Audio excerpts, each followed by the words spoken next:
Assalamualaikum, halo, gimana nih kabarnya hari ini? Sehat semua kan? Semoga kita selalu berada dalam lindungan yang maha kuasa dan semoga pandemi ini cepat berakhir. Pagi-pagi sarapan roti, tak lupa dioles selai stroberi. Sebelum kami ke pembahasan inti, izinkan kami memperkenalkan diri. Perkenalkan, kami dari kelompok 2 yang beranggotakan saya, Anissa Syahlatashah. Saya Amanda Laudia. Saya Anissa Latifatul. Dan saya Zibrina Tania Prameswari. Baik, sekarang kita masuk pada submateri A. Di submateri yang pertama ini kita akan membahas mengenai pengertian, hakikat, dan asas Nusantara. Yang pertama kita bahas adalah pengertian wawasan Nusantara. Wawasan Nusantara secara etimologi berasal dari kata wawasan dan Nusantara. Wawasan berasal dari kata wawas dari bahasa Jawa yang artinya pandangan, tinjauan, dan penglihatan indrawi. Jadi, wawasan adalah pandangan, tinjauan, penglihatan tanggap indrawi. Wawasan berarti pula cara pandang dan cara melihat. Sedangkan Nusantara berasal dari kata nusa dan antara. Nusa artinya pulau atau kesatuan pulau, dan antara artinya menunjukkan letak antara dua unsur.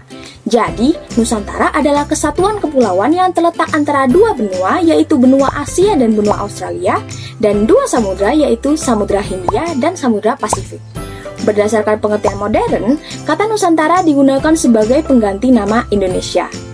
Selanjutnya, pengertian wawasan Nusantara secara terminologis. Secara terminologis, wawasan Nusantara merupakan cara pandang dan sikap bangsa Indonesia mengenai diri dan lingkungannya yang serba beragam dan bernilai strategis, dengan mengutamakan persatuan dan kesatuan bangsa serta kesatuan wilayah dalam menyelenggarakan kehidupan bermasyarakat, berbangsa, dan bernegara untuk mencapai tujuan nasional. Nah, selanjutnya materi kedua yang akan kita bahas adalah hakikat wawasan Nusantara. Hakikat Nusantara adalah keutuhan Nusantara dalam pengertian cara pandang yang selalu utuh menyeluruh dalam lingkup Nusantara demi kepentingan nasional. Hal tersebut berarti bahwa setiap warga masyarakat dan aparatur negara harus berpikir, bersikap, dan bertindak secara utuh menyeluruh demi kepentingan bangsa dan negara Indonesia. Jadi, apa sih hakikat wawasan Nusantara itu? Hakikat wawasan Nusantara adalah keutuhan dan kesatuan wilayah nasional. Dengan kata lain, hakikat wawasan Nusantara adalah persatuan bangsa dan kesatuan wilayah. Dalam GBHN disebutkan bahwa hakikat wawasan Nusantara diwujudkan dengan menyatakan Kepulauan Nusantara sebagai satu kesatuan politik, ekonomi, sosial budaya, serta pertahanan dan keamanan. Yang keempat yaitu adalah asas wawasan Nusantara. Asas wawasan Nusantara merupakan ketentuan atau kaidah dasar yang harus dipatuhi, ditaati, dipelihara, dan diciptakan demi tetap taat dan setianya komponen pembentuk bangsa Indonesia terhadap kesepakatan bersama. Adapun asas-asasnya antara lain yaitu kepentingan yang sama, keadilan, kejujuran, solidaritas, kerjasama, dan kesetiaan. Selanjutnya, kita akan masuk pada submateri B, di mana di dalamnya membahas tentang kedudukan, fungsi, dan tujuan dari wawasan Nusantara. Yang pertama yang kita bahas adalah kedudukan dari wawasan Nusantara. Kedudukannya yaitu ada dua. Yang pertama sebagai visi bangsa Indonesia. Visi bangsa Indonesia sesuai dengan konsep wawasan Nusantara, yaitu menjadi bangsa yang satu dengan wilayah yang satu dan utuh pula. Kedudukan yang kedua yaitu sebagai wawasan nasional, yang merupakan ajaran yang diyakini kebenarannya oleh seluruh rakyat Indonesia agar tidak terjadi penyesatan dalam upaya mewujudkan cita-cita dan tujuan nasional. Selanjutnya yang akan kita bahas adalah fungsi dari wawasan nasional. Fungsinya yaitu sebagai pedoman, motivasi, serta dorongan dalam menentukan segala keputusan bagi penyelenggara negara. Nah, kemudian yang terakhir ada tujuan dari wawasan Nusantara. Tujuannya yaitu untuk mewujudkan nasionalisme yang tinggi dalam segala aspek kehidupan bangsa Indonesia yang lebih mementingkan kepentingan nasional dibanding kepentingan individu. Sekian dari saya, untuk materi selanjutnya akan dijelaskan oleh Amanda. Baik, terima kasih Jibrina. Selanjutnya kita akan masuk pada submateri C, di mana di dalamnya membahas tentang aspek Astagatra. Sebelumnya kita harus tahu dulu dong, apa sih aspek Astagatra itu? Jadi, aspek Astagatra merupakan cara pandang dan pengaturan yang mencakup segenap kehidupan bangsa. Aspek Astagatra dibagi menjadi dua, meliputi aspek alamiah atau aspek Trigata dan aspek sosial atau aspek Pancagatra. Di sini saya akan menjelaskan tentang aspek Trigata. Aspek-aspek Trigata meliputi letak dan bentuk geografis, serta keadaan dan kemampuan penduduk. Yang pertama adalah letak dan bentuk geografis. Secara geografis, Indonesia terletak di antara dua benua, yakni benua Asia dan benua Australia. Nah, Indonesia juga terletak di antara dua samudra besar, yakni Samudra Pasifik dan Samudra Hindia. Nah, kira-kira kalau digambarkan secara astronomis, Indonesia terletak di mana ya? Indonesia terletak pada 6 derajat lintang utara sampai 11 derajat lintang selatan dan 95 derajat bujur timur sampai 141 derajat bujur timur. Yang kedua adalah keadaan dan kemampuan penduduk. Penduduk adalah sekelompok manusia yang mendiami suatu tempat atau wilayah. Ada beberapa faktor penduduk yang mempengaruhi ketahanan nasional. Yang pertama adalah jumlah penduduk. Jumlah penduduk dapat berubah karena kematian, kelahiran, pendatang baru, dan orang yang meninggalkan wilayahnya. Dari segi positif, pertambahan penduduk dapat meningkatkan pertambahan angkatan dan tenaga kerja. Namun, ada segi negatifnya nih. Jadi, pertambahan penduduk yang tidak seimbang akan mempengaruhi pertumbuhan ekonomi. Yang kedua adalah komposisi penduduk. Komposisi penduduk adalah suatu susunan penduduk. Susunan penduduk dipengaruhi oleh mortalitas, fertilitas, ataupun migrasi. Dan yang terakhir adalah distribusi penduduk. Distribusi penduduk yang ideal adalah mampu memenuhi syarat kesejahteraan dan keamanan, seperti pemerataan penduduk.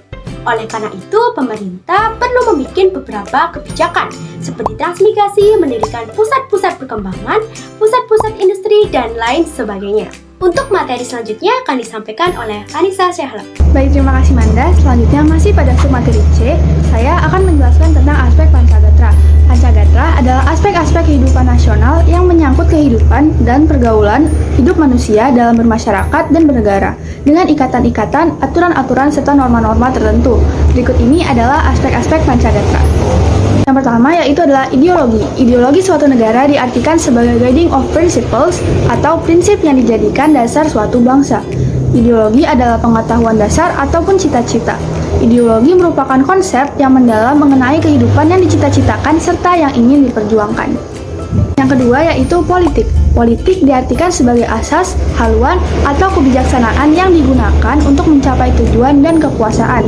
Upaya bangsa Indonesia untuk meningkatkan ketahanan di bidang politik yaitu adalah upaya dalam mencari keseimbangan dan keserasian antara keluaran dan masukan berdasarkan Pancasila yang merupakan pencerminan dari demokrasi Pancasila.